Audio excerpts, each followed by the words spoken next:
நாளைக்கான வீடியோ தாங்க வந்திருக்கு. வீடியோ வந்து சூப்பரா இருந்துச்சு அப்படின்னு தாங்க சொல்லணும். ஒரு வழியா வந்து நம்ம இந்திரா இருக்காங்கல்ல, இந்திரா வந்து காவியாவ வந்து கூட்டு வந்துட்டாங்க வீட்டுக்கு அப்படின்னு தாங்க சொல்லணும். இன்னொரு பக்கம் பார்த்தா, நம்ம கதிருக்கு வந்து காவியா மேல பயங்கரமான பாசம் வந்துருச்சு. நம்ம ராகினிவே எதிர்த்தெல்லாம் பேச ஆரம்பிச்சுட்டாங்க அப்படின்னு தாங்க சொல்லலாம். அதெல்லாம் பார்க்குறக்கு சேனலை மட்டும் மறக்காம லைக் அண்ட் சப்ஸ்கிரைப் மட்டும் பண்ணிடுங்க. ஃபஸ்ட்டு எடுத்தோடனே ஜெயா வந்து சோஃபாவில் உட்காந்து ஃபீல் பண்ணிக்கிட்டு இருக்காங்க. ஆண்டவா எப்படியாவது வந்து என் மருமகளையும் என் பேரனையும் காப்பாற்றி கொண்டு வந்துரு அப்படிங்கிற மாதிரி சொல்லிக்கிட்டு இருக்காங்க. அந்த இடத்துலேருந்து ராகினி வராங்க. எப்படியாவது அக்காவோட மைண்டை மாற்றுவோம் அப்படின்னு சொல்லிட்டு ஹேமா வேறு இப்போ ராகினி கூட கூட்டு சேர்ந்துக்கிட்டாங்களே, 2 பேர் வந்து மைண்டை மாற்றுறாங்க. அக்கா எவ்வளோ தைரியம் இருந்தால் அவள் வந்து உன்ட்ட சொல்லாமல் போயிருப்பா. அவளுக்கெல்லாம் தைரியம் வந்து இந்திரா தான்க்கா கொடுக்குறா. அவள் இருக்கிறனால தான் இதெல்லாம் பண்ணிக்கிட்டு இருக்கா. என்ன பிரச்சனை வந்தாலும் இந்திரா பார்த்துக்குருவான்னு சொல்லிட்டு அவளுக்கு தைரியம். அதனால தான்க்கா உன்னை ஒரு ஆளாக கூட மதிக்கலை, இந்த வீட்டை விட்டு போயிருக்கா அப்படிங்கிற மாதிரி சொல்லிக்கிட்டு இருக்காங்க. உடனே ஹேமா வந்து வழக்கம் போல் ஜால்ரா அடிக்க ஆரம்பிச்சிட்டாங்க. ஆமாத்த, எல்லாத்துக்குமே காரணம் அந்த இந்திரா தான். நான் இந்நேரம் இப்படியெல்லாம் பண்ணியிருந்தா நீங்கள் இப்படி சும்மா இருப்பீங்களா? நீங்கள் இந்திராவுக்கும் காவியாவுக்கும் நிறைய தான் அத்தை இடம் கொடுத்துக்கிட்டு இருக்கீங்க அப்படிங்கிற மாதிரி சொல்லிட்டு இருக்காங்க. இதெல்லாம் அறிவு வீட்டுக்கு வந்தவர் பார்த்துடுறாரு. என்ன இவங்க இப்படி ஏற்றி விட்டுக்கிட்டு இருக்காங்க அப்படின்னு சொல்லிட்டு விறுவிறுன்னு வந்துட்டு, ஹேமா எதுக்கு இப்போ தேவையெல்லாம் பேசிக்கிட்டு இருக்க? அவளே எவ்வளோ மன உளைச்சல் இருந்தால் இந்த மாதிரி முடிவு எடுத்திருப்பா. தேவையில்லாமல் அவளை பற்றி எதுவுமே பேசாதீங்க. ஏங்க நீங்கள்லாம் பெரியவங்க தானுங்க, உங்களுக்குலாம் அறிவு இருக்கா இல்லையா? ஏங்க இப்படியெல்லாம் பேசிக்கிட்டு இருக்கீங்க அப்படிங்கிற மாதிரி சொல்லிட்டு நம்ம 2 பேரையுமே திட்டிக்கிட்டு இருக்காங்க. நம்ம அறிவு, உனக்கு ஒன்றும் தெரியாதா, பேசாமல் அந்த வீட்டில் அக்கா பேச்சை மீறி யாருமே எதுவுமே பண்ணதில்லை. ஆனால் இப்போ பார்த்தானா அவள் இஷ்டத்துக்கு கிளம்பி போயிருக்கானா, அவளுக்கு எவ்வளோ தைரியம் இருக்கும் அப்படிங்கிற மாதிரி சொல்கிறாங்க. உடனே அறிவு வந்து சொல்கிறாரு, ஏங்க அமைதியாக இருங்க, அவள் மனசு எவ்வளோ கஷ்டமாக இருக்கும், உங்களுக்கு நீ அவங்க இடத்துல வந்து யோசிச்சு பாருங்கள், அப்போ தாங்க தெரியும் அப்படிங்கிற மாதிரி இவங்கெல்லாம் வழக்கம் போல் சண்டை போட ஆரம்பிச்சிடுறாங்க.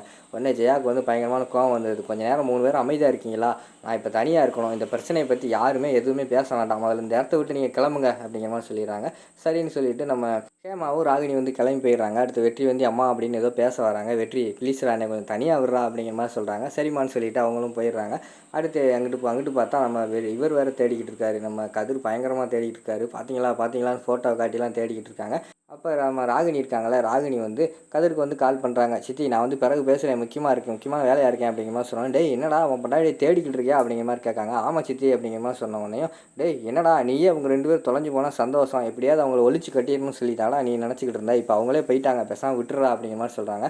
சித்தி தேவையெல்லாம் பேசிக்கிட்டு இருக்காங்க, இந்த மாதிரி பேசிக்கிட்டு இருந்தேன் உங்களுக்கு அவ்வளோதான் அப்படிங்கிற மாதிரி கோவப்பட ஆரம்பிச்சிட்டாரு. ராகினிக்கு வந்து என்ன பண்ணுறதுன்னு தெரியல. டேய் நீயாடா இப்படி பேசுறது அப்படிங்கிற மாதிரி பேசினோடனே, ஆமாம் அப்படிங்கிற மாதிரி சொல்லிட்டு கோவப்படுறாங்க. சரிடா நான் பார்த்துக்கிறேன்டா அப்படின்னு சொல்லிட்டு ராகினி கோவப்பட்டுட்டு ஃபோனை வச்சிடுறாங்க. அந்த பக்கம் ராமச்சந்திரன் வேறு தேடிக்கிட்டு இருக்காரு. என்ன எங்கே போனான்னு தெரியலையே, நம்மளும் எல்லா இடத்துலையும் தேடிட்டோமே அப்படின்னு சொல்லிட்டு அவர் ரோட்டில் நின்று தேடிக்கிட்டு இருக்கிற மாதிரி காட்டிக்கிட்டு இருக்காங்க. இங்கிட்டு இந்திரா வந்து எல்லா இடத்துலையுமே தேடியாச்சு. இந்த கோயில் மட்டும் தான் பெண்டிங் இருக்குது, இதுலேயும் நம்ம தேடுவோம். சப்போஸ் இதில் கிடைக்கலைன்னா உடனே நம்ம வந்து போலீஸ் ஸ்டேஷனில் போய் கம்ப்ளைண்ட் கொடுத்துருவோம், வேறு வழியே நமக்கு கிடையாது அப்படிங்கிற மாதிரி சொல்லிட்டு போய் சாமிக்கிட்ட வேண்டுறாங்க. கடவுளை எப்படியாவது எங்கள் அக்காவையும் அந்த பையனையும் காப்பாற்றிடுங்க, எங்கே இருந்தாலும் என் கண்ணில் காட்டுங்க அப்படிங்கிற மாதிரி சொன்னோன்னே டக்குன்னு கண் முழிச்சு பார்க்காங்க. எதிரில் உட்காந்து நம்ம காவியாவும் அந்த குழந்தையும் காட்டுறவங்க இருக்கிறாங்க. காவியா வந்து அழுதுகிட்டு இருக்காங்க. அக்கா என்னக்கா நீ இங்கே தான் இருக்கியா அப்படிங்கிற மாதிரி சொன்னோடனே உடனே காவியா வந்து ஏங்கி அழுக ஆரம்பிச்சிடறாங்க கட்டி பிடிச்சிட்டு. சாரி இந்திரா, எனக்கு என்ன பண்ணுறேனே தெரில, மனசில் அவ்வளோ கஷ்டம் இருந்துச்சு, அந்த மனுஷனை நம்பி நான் ரொம்ப ஏமாந்துட்டேன் அப்படிங்கிற மாதிரி சொல்கிறாங்க. அக்கா நீ ஒன்றும் கவலைப்படாத, இப்போ வந்து ராகினி கூட வந்து நம்ம மாமா சேர்றதே இல்லை, நம்ம மாமா இப்போ கொஞ்சம் திருந்திக்கிட்டு இருக்காரு, நம்ம இப்படியே போய் அவளை திருத்திடுவோம் அப்படிங்கிற மாதிரி சொல்கிறாங்க. என்ன சொல்கிற, ராகினி கூட சேரலையா அப்படிங்கிற மாதிரி சொன்னோன்னே, ஆமாம் இப்போ வந்து மாமா வந்து திருந்திட்டாங்க, தயவு செய்து என் கூட வாக்கா, வீட்டுக்கு போவோம், வீட்டில் போய் மாமா வந்து திருத்துவோம் அப்படிங்கிற மாதிரி சொல்கிறாங்க. எனக்கெல்லாம் நம்பிக்கை இல்லை அப்படிங்கிற மாதிரி காவியா சொல்கிறாங்க.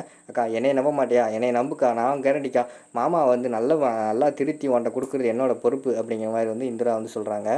சரி இந்திரா, நான் வந்து யாரையும் நம்பலை, ஆனால் நீ சொல்கிறேல அதுக்காக வேணால் நான் வாரேன், எப்படியாவது இந்த அவரை வந்து திருத்திடு அப்படிங்கிற மாதிரி சொல்கிறாங்க. சரிக்கா வாக்கா வீட்டுக்கு போவோம் அப்படின்னு சொல்லிட்டு கிளம்புறாங்க. சரி இந்த முக்கியமான விஷயத்தை வந்து மாமாட்ட சொல்லுவோம், மாமா என்ன பண்ணுறான்னு கேட்டவுடனே, மாமா வேறு அங்கே தேடிக்கிட்டு இருக்காரு உன்னைய அப்படிங்கிற மாதிரி சொல்கிறாங்க. தேடிக்கிட்டு இருக்காரா அப்படின்னு சொன்னோடனே, ஆமாம் அப்போது அவள் திட்டுவாரே அப்படிங்கிற மாதிரி சொல்கிறாங்க. திட்ட மாட்டாங்க, வா உன்னை நான் கூட்டு போகிறேன், நான் பார்த்துக்கிறேன்க்கா அப்படின்னு சொல்லிட்டு இந்திரா வந்து ராமச்சந்திரன் கால் பண்ணுறாங்க. கால் பண்ணிவிட்டு மாமா எங்கே இருக்கீங்க அப்படின்னு கேட்டவுடனே, என்னம்மா நான் ரோட்டில் தான் நின்றுக்கிட்டு இருக்கேன், காவியாவை தேடிக்கிட்டு இருக்கேன், ரொம்ப கஷ்டமாக இருக்குது, எங்கே போனாலோ அப்படிங்கிற மாதிரி புலம்பிக்கிட்டு இருக்காங்க. மாமா ஒன்றும் ஃபீல் பண்ணாதீங்க, காவியா அக்கா என் கூட தான் இருக்கா, நான் கூட்டு வந்துடுறேன் அப்படிங்கிற மாதிரி சொன்னோன்னே பயங்கரமான சந்தோஷமாயிருது. என்னம்மா சொல்கிறேன் அப்படிங்கிற மாதிரி கேட்காங்க. ஆமாம் மாமா என் கூட தான் இருக்கா அப்படி சொல்கிறாங்க.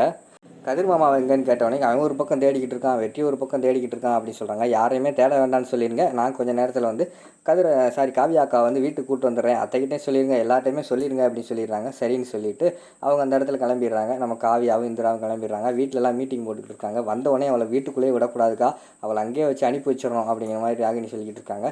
ஏய் என்ன பேசிக்கிட்டு இருக்க தேவையில்லாமல், அவள் என்ன கஷ்டத்தில் இருந்தால் அவள் வீட்டை விட்டு போகணுன்னு முடிவு எடுத்திருப்பா, அவளை போய் வீட்டுக்கு வரக்கூடாதுன்னு சொல்லிக்கிட்டு இருக்க, பேசாமல் இரு அப்படிங்கிற மாதிரி சொல்லிக்கிட்டு இருக்காங்க நம்ம ராமச்சந்திரன். பிறகு என்ன மாமா, அக்கா பேச்சை மதிக்காமல் ஒருத்தி வீட்டுக்குள்ளே இருந்தாலும் அவன் இருக்கணுமா, நம்ம குடும்பத்தோட மானம் என்ன, கௌரவம் என்ன, அதெல்லாம் என்ன ஆகுறது அப்படிங்கிற மாதிரி ராகினி சொல்லிக்கிட்டு இருக்கிற மாதிரி காட்டுறாங்க.